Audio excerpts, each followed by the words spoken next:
My general view. Thanks for your super chat, Michael. Okay, from Joel. Cam, it is so simple. Do you see Mary as a sinless being, as Catholics claim, because the whole doctrine of Christianity is no one is sinless out of God? Yeah.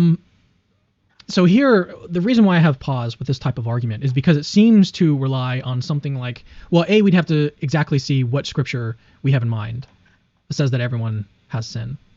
Okay, because there might be exceptions, there might be a different way to understand the verse in particular, and I'm sure that Catholics are going to have such interpretations.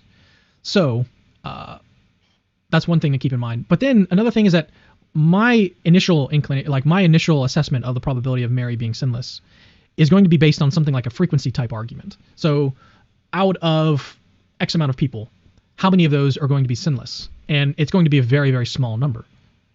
It's going to be a very small number, and you might be able to back that up with scripture. But if you just take a sampling of like a general population, you're going to see that most of them are sinless, or most of them have sin. They're not sinless. Sorry.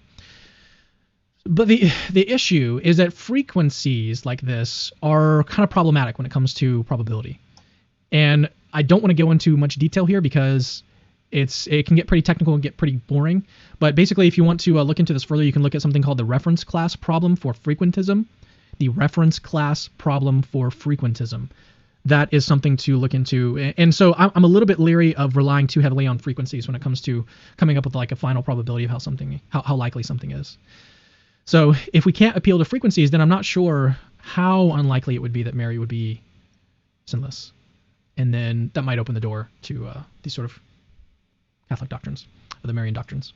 Okay,